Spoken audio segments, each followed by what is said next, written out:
Muraho turabashimiye nanone ko mudahwema gukora subscribe mugasangiza ibiganiro byacu abandi ndetse mugatanga n'ibitekerezo aribyo comment. Uyu munsi rero kugira ngo tuganire ku binyoma bitanu twabeshywe n'abahamya ba Yehova cyangwa se tubeshywa n'abahamya ba Yehova. Ikiganiro n'ucyumva kigambiriye kugira ngo dusangire uku kwemera, tumenye ukuri kandi duhumuke natwe tumenye byinshi nyuma y'ibi binyoma bigera kuri bitanu abahamya ba Yehova batubeshya kandi kenshi bigatuma bamwe bava mu byizere. Ikinyoma cya mbere ni ukuvuga ko izina ry'Imana ari Yehova. Icyo nicyo turaheraho cya mbere. Abahamya batwemeza ko izina ry'Imana ari Yehova ndetse bakagerekaho ngo ni izina ry'Imana nyakuri. Ariko mu bisanzwe Imana igira amazina menshi, hari Adonai, hari Elohim, hari El Shaddai ndetse hari na Yahwe, kandi ariryo zina ry'Imana rikuru. Ndetse Imana yita izina bitewe n'ikigiye gukora cyangwa se n'ikigambiriye. Urugero, Jehova Rafa bisobanura Imana ikiza indwara. Rero tugendeye hano, Imana ifite amazina bitewe n'icyo igiye gukora cyangwa yagambiriye. Ndetse n'iwacu abantu bahita amazina bitewe n'uburyo n'ibihe bahagazemo. Urugero, Imana Rurema, Imana ishoboye byose, Imana idahangarwa, Rubasha. Ayo ni amazina y'Imana bitewe n'igihe uhagazemo n'ubushobozi n'imbaraga wayibonyemo. Rero dushingiye hano, Imana ntabwo twayiha izina rimwe bitewe n'uko n'ururimi cyangwa se ibindi. Iki ni ikinyoma cya mbere abahamya ba Yehova batubeshye. Ikinyoma cya kabiri ni ukutemera ubutatu bwera. Abahamya ba Yehova bavuga ko iyo tubuze ubutatu bwera tuba tubuze Imana itatu, ariko siko bimeze. Imana ni imwe, tukagira Imana Mwuka Wera, Imana Mwana n'Imana Data ariyo Data wa twese. Biro y'Imana rero uko ari itatu ni ingabiro z'Imana. Hariho Umwuka Wera, Imana Data, Imana Mwana, ariko zose byose zikaba bihuriye hamwe mu butatu bwera. Rero tuvuze gutya ntabwo tuba tuvuze ko Imana ari itatu. Imana ni imwe ariko yiyerekana mu buryo butatu. Yiyerekana mu buryo bw'Imana Mwuka, ikerekana mu buryo bw'Imana Mwana, ariho Yesu Kristo yaje agatanga amaraso ye kugira ngo umwizera wese atarimbuka ahubwo ahabwe ubugingo buhoraho. Aho rero ni icyo kinyoma nacyo bagenderaho bakatubwira ngo Imana dusenga ni Imana itatu, nyamara kuko siko biri. Icyo ni ikinyoma cyambaye ubusa. Icya gatatu ni ikivuga ngo Yesu yaremwe nk'abamarayika basanzwe. Bivuga ngo ubundi bemera ko Yesu ari umwana. Yesu ntiyaremwe nk'abamarayika basanzwe, ahubwo Yesu ubwe ni umuremyi.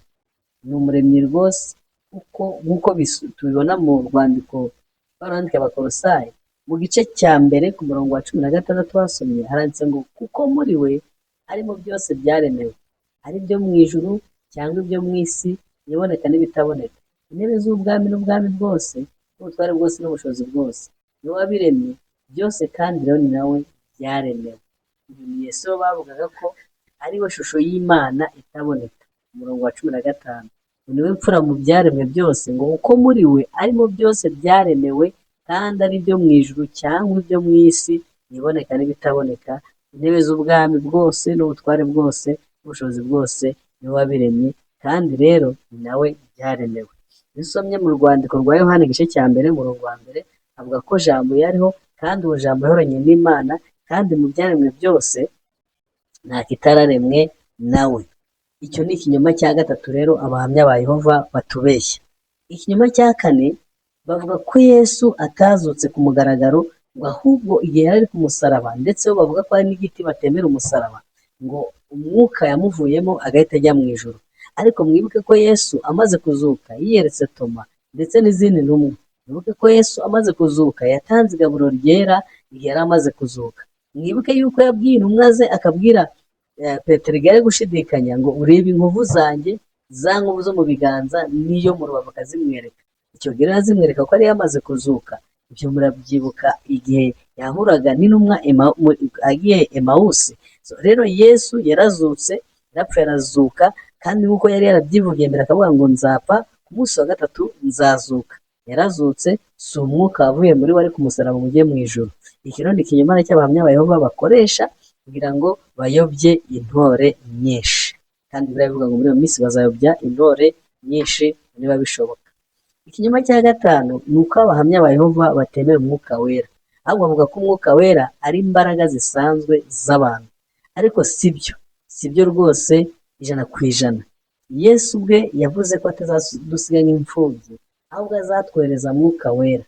Iyo usomye mu butumwa bwiza bwa Yesu bwanditswe na Yohana igice cya 15:26, aravuga ngo umufasha naza wo nzabohereza azava kuri data, ari we mwuka w'ukuri ukomoka kuri data azampamya.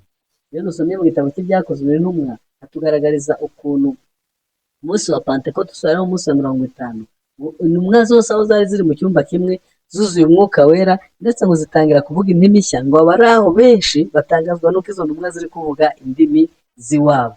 Rero ngo umwuka wera arahari, kandi uwo mwuka wera twamusigiye nk'inkwate, ndetse uwo mwuka wera niwe utanga impano zitandukanye. Iyo dusomye mu rwandiko rw'Abakorinto, Pawulo abivuga neza akavuga ngo umwuka n'umwe warekaga mu buryo butandukanye. Ibiro bitanu ni ibinyoma abahamya babeshya, kandi n'ubyumva nawe uragira icyo wunguka muri wowe. Abahamya ba Yehova batubeshya ibinyoma, ndetse rimwe na rimwe ugasanga bafite ibitabo byabo biyandikiye, bamara kubyandika bagakoresha biriya yabo yitwa ubuhinduzi bushya, ariyo biyandikiye mu icapiro ryabo ya Watch Towers. Ibyo Bibiliya akaba ariyo bakoresha, barangiza bakayobya intore nyinshi. Mubwije ukuri, umaze kumva ibi bintu muzemera no kuri gutega amatwi aba bantu, kubera ko ibyo bababwiriza byose ni ibinyoma bifite fagite z'uburyo bwo gushakisha abayoboke no kuyobya intore. Rero mbararikiye gukomeza kujya mukurikirana ibiganiro, ubutaha tuzashyiraho ibindi 5 nanone byongeraho mu gukomeza kugaragaza ikinyoma cyihishe muri bintu abahamya ba Yehova bigisha kugira ngo bayobye abantu. Murakoze, mukomeze mukore share, mukore comment, mukore subscribe. Turi kumwe kandi ndabakunda.